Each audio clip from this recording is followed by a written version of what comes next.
Според проценките на Министерството, колку род се очекува годинава, дали се дизбите заинтересирани за откуп на грозје и што рековте ни дека има новина со тоа што ќе објавите производствената цена за килограм грозје.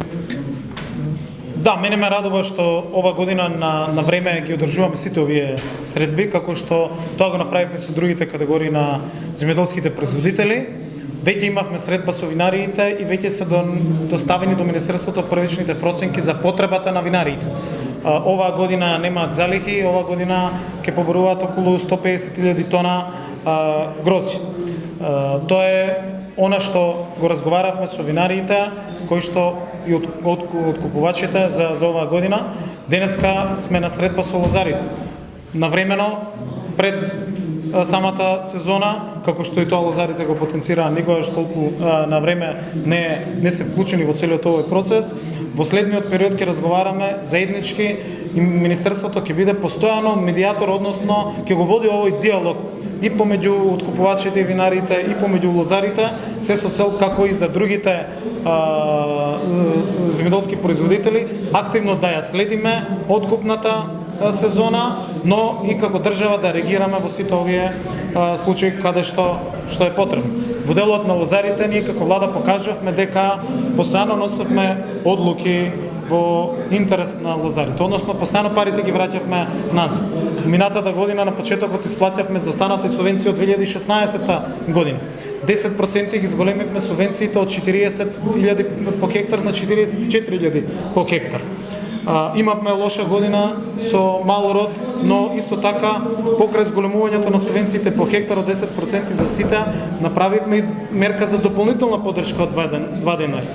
Но клучното е што ги исплативме субвенциите заеднички со платежната агенција на време. Најголем дел од средствата за лозарите се исплатени во декември и јануари. Купно над 745 милиони денари се исплатени по основ на субвенциите по хектар и дополнителната поддршка од 2 денари која што ветивме веќе исплатена. Веќе над 2 милиони евра исто така се исплатени. Денеска во Неготино се исплатени и обештетувањата. Значи 25 милиони денари денеска се легнати на сметки на лозарите во делот на она 10% обештетување од штетите. Само денес и вчера околу 1,5 милиони евра платежната агенција исплати во делот на штетите на секаде низ Македонија, односно вкупно над 4 милиони евра.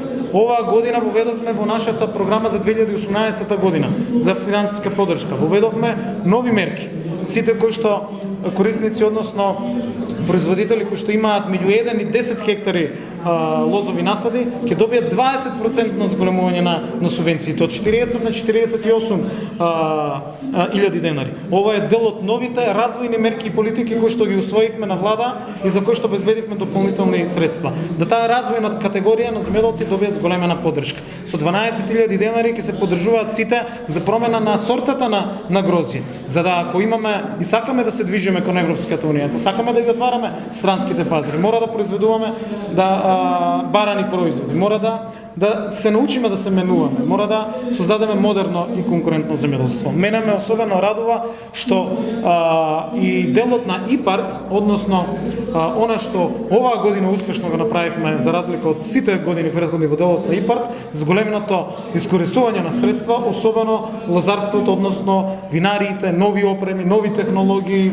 зголемување на производствените капацитети се одобруваат од страна на платежната агенција како проекти и тоа се дополнителни средства кои што влегуваат во овој дел.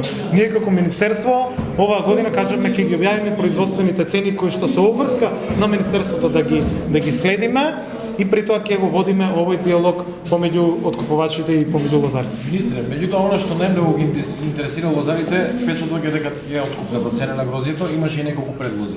Еден предлог беше зголемени субвенции, односно зголемена помош од 2 дена да биде 12, и другата беше околу исплаќањето на грозјето да не биде 180 дена, туку да биде до нова година.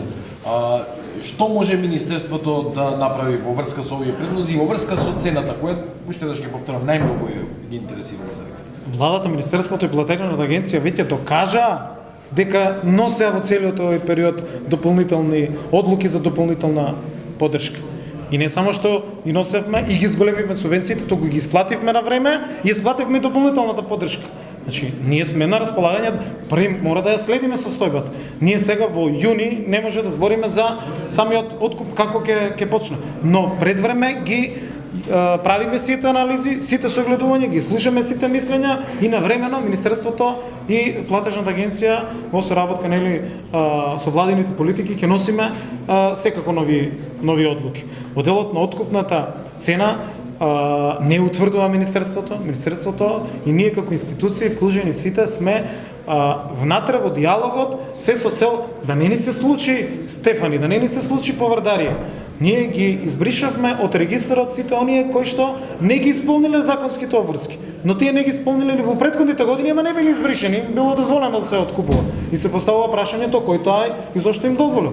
Да потсетам дека 4 милиони евра беше долгот на Поврдарија кој што минатата година кога стапивме на која ја преземавме одговорност. Денеска е 10 милиони денари. Мако трпни и долги беа состаноците и средбите и разговорите со сите вклучени за да ги убедиме дека мора да се ги платат парите. Ги избришавме од регистар оваа година 2017 да не откупува. Сега со измени на закон кој што ги работи работната група и затоа сме тука да ги слушнеме сите согледувања.